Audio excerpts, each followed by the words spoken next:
তখন বললেন ওনারা যে তোমার মাথায় থেকে দুষ ধরছে, আন্না ভাষায় মানুষে পড়ায় না মাদ্রাসা, তার এখন তুমি মাদ্রাসার জন্য এই পোশাক নিয়ে পড়ছো। হাবিব ভাই, আপনার জীবনে আমরা দেখতে পাচ্ছি যে বিভিন্ন শিক্ষা প্রতিষ্ঠান প্রতিষ্ঠার পিছনে আপনি অনেক অবদান রেখেছেন। অনেক মাদ্রাসা, স্কুল, কলেজ গড়াতেও আপনার অনেক নেতৃত্ব ছিল। সেই বিষয়গুলোর গল্প যদি একটু আমাদের দর্শককে জানাতেন। সেই বিষয়টা হলো, প্রথমে হলো আমি আসলে একটা ক্রিয়েটিভ মানুষ। আসলে সবসময় এই ধরনের চিন্তা ভাবনা আমার ছিল।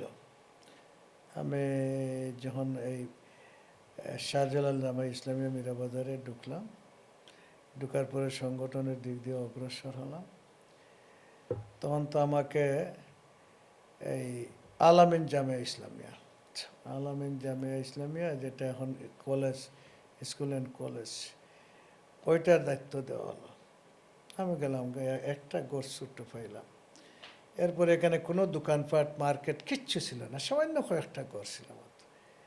তখন একটা ঘরে এই যে দোনামা সিদ্দিকি, আসাদ ও সিদ্দিকি সাহেব, তারা এই 70 ডিসিমেল জায়গা দিলেন। এখন যেটা আছে এই জায়গাটা 70 ডিসিমেল জায়গা দিলেন। এখানে একটা ঘর প্রথমে আমি করলাম, খুবই কষ্ট করে টাকা পয়সা কালেকশন করে 2টা রুমের।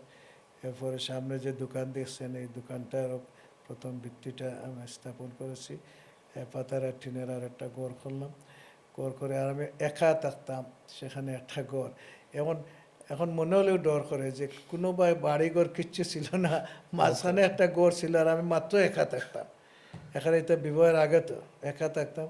আরও টিলার উপর থেকে ইশতিয়াকের তোমার ছাত্র এখান থেকে একজনে ভাত নিয়ে আসতো, খাইতাম, এই থাকতাম। এখন কীভাবে থাকলাম মানে এখন দেখলে মানে ভয় লাগে। তো তখন মানুষের এত কিছু নোংরামি ছিল না, এই বয়টা ছিল না যে ওজনে এ মারি ফেলাই দিব এইটা করবো, এইটা কিন্তু ছিল না। এই কারণে একাই সেখানে তাকিয়া, এই টেক্সটাইল মিল ছিল, টাকা পয়সা তখন পাইতাম না। তখন তাদের সাথে আলাপ হলো, তারা বললো যে আমরা যেদিন বেতন পাইব, তখন লাল মিয়া সাহেব ছিলেন এখানে, উনি আমার সাথে থাকতেন গিয়া, তারা দিয়ে বেতন নেয় আর 1 টাকা করে দিয়া যার 1 টাকা করে দিয়ে যেত। এইভাবে অনেক কষ্ট করে এই প্রতিষ্ঠানটা দাঁড় করেছে। এটা প্রিন্সিপাল আমি ছিল। আজকে প্রতিষ্ঠানটা এই পর্যায়ে এসেছে। পরবর্তী পর্যায়ে আমরা শাহজালাল জামিয়া ইসলামিয়া এটা একটা স্কুল হয়ে গেল। তখন ফিলিংয়ে আসলো যে আমাদের একটা বড় মাদ্রাসা করা দরকার। এ করা দরকার বলে তখন আজিজ ভাই ছিলেন এই ফাটানটুলার, ওনারা ফ্যামিলি সহ ডাক্তার এনার সাহেব ফ্যামিলি সহ তারা কিছু জায়গা আমাদেরকে এখানে দিলেন, যেটা ফাটানটুলা জামিয়া ইসলামিয়া মাদ্রাসা এখন কামিল আছে, কিছু জায়গা দিলেন, সেটা আমরা নিলাম। এবং তখন বাঁশ বেত দিয়া একটা ঘর করে আমরা এটা শুরু করেছিলাম। আজকে এই প্রতিষ্ঠান এই পর্যায়ে আসছে। আর শাহজালাল জামিয়া ইসলামিয়ার টিচার আমি ছিলাম, কিন্তু উন্নয়নের বিষয়ে ব্যাপক ভূমিকা রাখার চেষ্টা করেছি, যে বিল্ডিং করা, এগুলো করা, এগুলো এটা। কিন্তু এর পরবর্তী পর্যায়ে আমি 2003 সালে সিলেট ক্যাডেট মাদ্রাসা বলে এটা শুরু করলাম আপনার এই উপশহরে।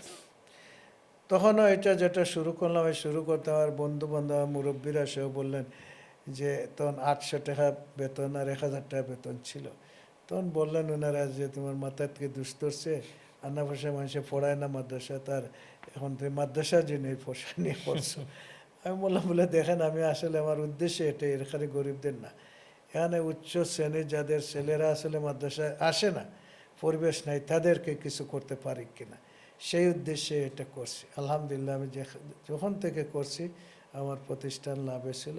আজকে তো 1000-এর উপরে ছাত্রছাত্রী, এখনও প্রতিষ্ঠানটা লাভে আছে এবং একটা উন্নত মানের প্রতিষ্ঠান। সিলেট ক্যাডেট মাদ্রাসা এই আওয়ামী লীগের সময় একটা নাইব সাহেব বিশেষ করে সহ্য করতে পারলেন না, তখন নোটিশ দিয়ে আমাদেরকে এটার নামটা পরিবর্তন করে এখন সিলেট আইডিয়াল মাদ্রাসা হিসেবে আছে। এটার তখন থেকে আমি চেয়ারম্যান ছিলাম, এখনও চেয়ারম্যান, এটা পরিচালনা করছে। এই জিনিসগুলো আল্লাহ আমারে করাইছে। এই শিক্ষা প্রতিষ্ঠানের বিষয়ে এইগুলোর পরে গোলাপগঞ্জ জামিয়া ইসলামিয়া, এইটারও চেয়ারম্যান আমি দীর্ঘদিন থেকে আছি। মীরগঞ্জে আলহেরা নামে একটা একাডেমি এটা করা হয়েছে, এটারও আছি। এটা বিজনেস ফাউন্ডেশন করা হয়েছে, এগুলোতে আছি আমি। এটা খুব স্মরণ পড়ছে, একটা ঈদের সময় এক সময় এই টিচারদের বেতন দিতে পারছি না, তো হঠাৎ চিন্তা করলাম আমরা কী করা যায়, তো বন্ধ হয়ে গেছে। এরপরে আমরা নিজে কালেকশন করে কিছু বেতন সংগ্রহ করলাম। শাহ আলামিন জামিয়ার টিচার তখন ভালো ভালো টিচাররা ছিলেন। এই যে তাজুল ইসলাম যেটা গুলাবন জামিয়ার প্রিন্সিপাল ছিলেন, সেও এখনও টিচার ছিলেন, আরও টিচার ছিলেন বহু ঈদের আগে।